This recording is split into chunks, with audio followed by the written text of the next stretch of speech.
नमस्कार दोस्तों, मैं चार्टर्ड अकाउंटेंट सचिन। बजट 2024 कल आ गया है।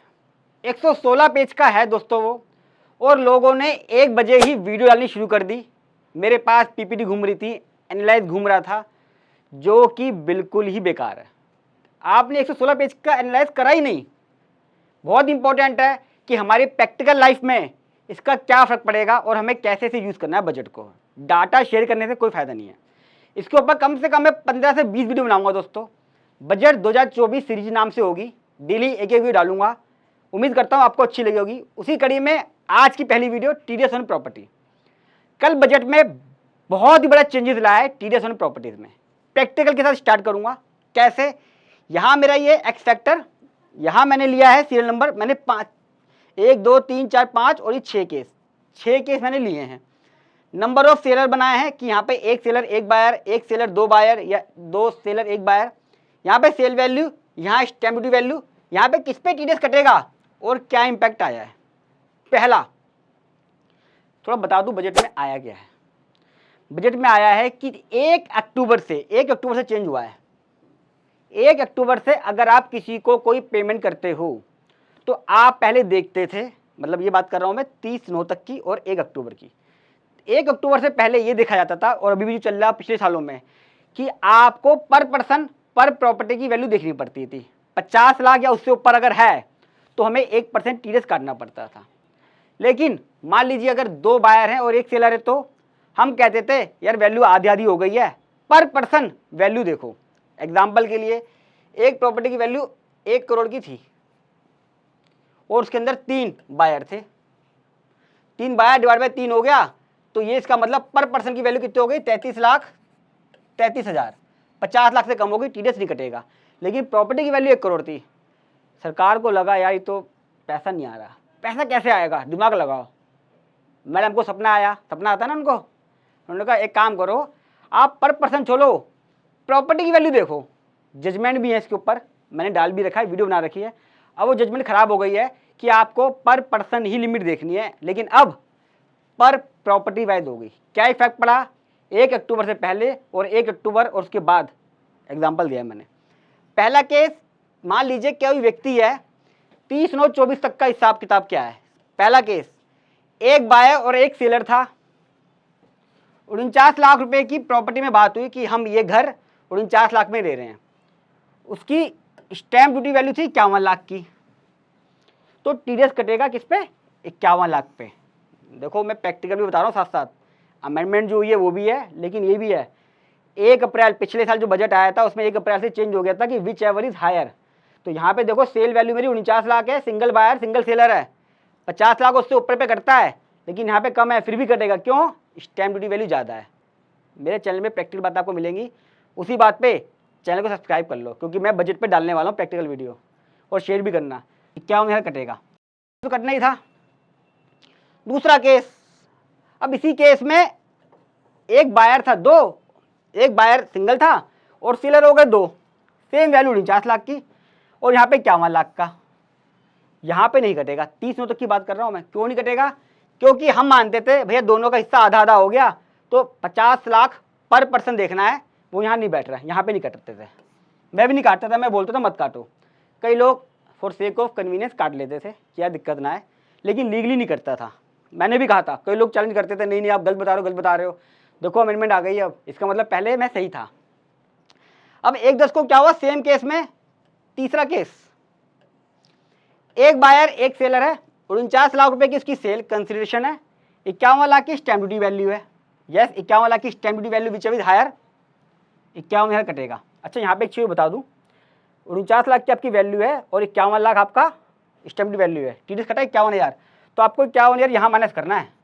ठीक है ना? कंफ्यूज मत होना कि यार पेमेंट ये करनी है क्या, नहीं पेमेंट तो ये करनी है। टीडीएस के लिए वो वैल्यू लेनी है, 51,000 इसमें से माइनस होगा, बाकी आपका पेमेंट हो जाएगा। अब 1 अक्टूबर के बाद सिचुएशन सेम रही। क्यों? क्योंकि यहाँ सिंगल बायर था, सिंगल सेलर था। अब क्या हुआ? 1 अक्टूबर को फिर से मैंने केस ले लिया, केस मेरा चौथा केस। उसी केस में सिंगल बायर सेलर 2 या बायर 2 सिंगल सेलर, 49 लाख की मेरी वैल्यू थी, 51 लाख की मेरी स्टैम्प ड्यूटी वैल्यू निकली। पहले मैं कहता था नहीं यार आधी हो गई है तो नहीं कटेगा, यहाँ पे देखो हमने कहा नहीं कटेगा। लेकिन अब आपकी 51 लाख है, 51,000 है, यानी कि दोनों केस में आधा आधा प्रॉपर्टी की वैल्यू डालनी पड़ेगी और आधा आधा टीडीएस जमा करना पड़ेगा। ये फ़र्क आया है 1/24 में। अच्छा, टिल 30/9/24 एक एग्जांपल और लिया मैंने। 30/9/24 से पहले हम क्या कर रहे थे, मान लीजिए 5वें केस में 2 बायर हैं और 2 सेलर हो गए। टोटल 4 फॉर्म इसमें जाते थे, 20 क्यूबी भरते थे हम, 4 फॉर्म। मान लीजिए 90 लाख की पेमेंट थी, टोटल जो वैल्यू प्रॉपर्टी की वो 90 लाख में एग्रीमेंट बना, यानी कि यहाँ पे मैं भी हस्बैंड वाइफ, वहाँ पे वो भी हस्बैंड वाइफ। एक फ्लैट पसंद आया 90 लाख रुपए का, जिसकी स्टैम्प ड्यूटी वैल्यू 99 लाख थी, 99 लाख, ठीक कर देता हूँ, ये 99 लाख, 99 लाख। तो मेरी ओपिनियन ये थी और लॉ में भी यही था, अब तो कंफर्म हो गया आपको। मैं हमेशा कहता था कि आपको टीडीएस काटने की जरूरत नहीं है, प्रॉपर्टी की वैल्यू भले 50 लाख है, लेकिन अगर पर पर्सन देखूँ मैं तो 50 लाख से कम है। अगर शेयर की बात करूँ तो बहुत कम बैठेगा। मेरी वाइफ के हाथ में 45 लाख होगा, आधा मेरे हाथ में 22,50,000 और 22,50,000 वाइफ के हाथ में, वहाँ भी 22,50,000 22,50,000, टोटल मिला के आपका 90 बैठेगा। ठीक है, अब उसका सर्कल 99 है, तो मैं क्या कहता था, टीडीएस नहीं कटेगा एज पर एक्ट, जो एक्ट भी कहता है, मेरी बात भी वही थी। अब 1/10 को क्या होगा, अब आप 1/10 को भूल जाइए कि मेरे हाथ में मेरा इंडिविजुअल शेयर 22,50,000 का है। अब 22,50,000 का नहीं हुआ, अब प्रॉपर्टी देखी जाएगी, यानी कि 90 लाख यहाँ हो गया, 99 लाख ये हो गया। अब आपको 99,000 रुपये का टीडीएस काटना पड़ेगा, यानी कि मैं 2 फॉर्म भरूंगा, जो वहाँ पे 2 लोग हैं, आधा शेयर मेरे हिस्से में आएगा, आधा शेयर वाइफ के हिस्से में आएगा, यानी कि मैं 2 फॉर्म भरूंगा, 22,50,000, फिर उसका 1% काटूंगा, सॉरी 22,50,000 नहीं होगा, अब 99 पे कटेगा, क्योंकि ये तो मेरी क्या वैल्यू है, सेल कंसिडरेशन, और स्टैम्प वैल्यू ये है। तो इसका क्या होगा, 4th हिस्सा, इसका क्या होगा, 4th हिस्सा, यानी कि 4th हिस्सा मैं भरूंगा उसकी वाइफ के हिस्से में और 4th हिस्सा हस्बैंड में। ऐसी मेरी वाइफ भी टीडीएस जमा कराएगी 2, पहले नहीं करता था, अब कटेगा। अब ये 99,000 कहाँ से माइनस होगा, यहाँ से, ये ध्यान रखना दोस्तों, कंफ्यूज मत होना। ये चेंजेस आए हैं, आपको 1 अक्टूबर से इन प्रोविजंस का ध्यान रखना है। अब कुछ मेरी एडवाइस क्या करना है, कुछ केस ऐसे भी आएंगे जहाँ पे आप कंफ्यूज हो जाओगे कि यार करें कैसे, और उसी के लिए मेरा चैनल है दोस्तों। मैं कहता हूँ ना हमेशा प्रैक्टिकल बातें हैं। जो डिफिकल्टीज आएगी वो क्या है, मान लीजिए आपने सारी पेमेंट 30 सितंबर से पहले कर दी और आपकी रजिस्ट्री हो रही है अक्टूबर में, यानी कि जो मैंने केस बताया अभी हस्बैंड वाइफ वाला, मैंने, मेरी वाइफ ने एक फ्लैट खरीदना था, 90 लाख रुपए की बात हुई हमारी, वहाँ पे भी हस्बैंड वाइफ 2 लोग थे, हम भी 2 लोग, 99 लाख रुपए का उसका क्या था, स्टैम्प ड्यूटी वैल्यू। अगर मैं बात करूँ 30/9 तक तो कटना ही नहीं था, मैंने पेमेंट पूरी कर दी 30/9 तक, और रजिस्ट्री कब होनी है, 2 अक्टूबर को। तो इस केस में क्या होगा दोस्तों, इस केस में क्योंकि मैं पेमेंट पहले ही पूरी कर चुका हूँ, रजिस्ट्री से कोई फर्क नहीं पड़ता, आपका टीडीएस नहीं कटेगा। ठीक है, जब पेमेंट पूरी हो गई है, रजिस्ट्री बाद में हुई, उससे क्या फर्क पड़ता है, केस क्लियर हो गया। ऐसे केस भी बहुत सारे आएंगे जहाँ पेमेंट है, हो सकता है आपने पेमेंट आधी करी हो, मैंने, मेरी वाइफ ने पेमेंट भी कम करी हो, इसमें क्या होगा, in case of instalment before 30/9/2024, और कुछ मैंने 30/9/24 की बात करी हो, यानी कि मेरी वाइफ ने फ्लैट पसंद कर लिया 90 लाख रुपए का, जिसका स्टैम्प ड्यूटी सर्कल रेट जो था, है ना, सर्कल रेट बोलते हैं उसे, वो 99 लाख था, जो मैंने एग्जाम्पल में दिखाया आपको। अब मैंने पेमेंट 10 लाख 20 लाख तो मैंने कर दी, एग्रीमेंट हो गया मेरा, मैंने 50 लाख भी कर दी, हो सकता है 30 से पहले। कुछ पेमेंट मैंने अक्टूबर में करी, बची हुई पेमेंट मैंने अक्टूबर में कर दी, रजिस्ट्री मेरी कब हुई, नवंबर में। उस केस में क्या होगा, उस केस में मेरी आपको यही एडवाइस है, देखो वैसे तो जब पेमेंट 30 से पहले हो गई, लीगल समझो, पहले 30 से जो पहले पेमेंट हो गई है वो काउंट नहीं होगी, उसके बाद देखना प्रॉपर्टी की वैल्यू क्या है, क्योंकि रजिस्ट्री बाद में हो रही है, अब आपकी प्रॉपर्टी की वैल्यू बढ़ गई है, तो आप क्या करें, टीडीएस 1% काट लें, जो पेमेंट दे दी है उसका भी टीडीएस काट लें, अननेसेसरी लिटिगेशन में जाओगे आप। और कायदे से तो आपकी इंस्टॉलमेंट चल रही है अभी, ना तो रजिस्ट्री हुई है, ना पोसेशन हुआ है, ना ट्रांसफर माना गया है, तो कायदे से आपको टीडीएस काटना बनता है। अगर आपने पेमेंट पूरी कर दी है और रजिस्ट्री बाद में हुई है तो कोई दिक्कत नहीं है, टीडीएस नहीं काटना। फिर भी अगर आप चाहते हो इस केस में भी सेफ एंड सेफ्टी रखनी है, तो आप बात कर लो सेलर से कि ऐसी ऐसी सिचुएशन है भैया, हम ऐसा ऐसा कर रहे हैं, हमें टीडीएस काटना था, हमने पेमेंट पूरी कर दी आपको, हम आपका 1% टीडीएस जमा कर रहे हैं, आप हमें वो रिम्बर्समेंट कर दो।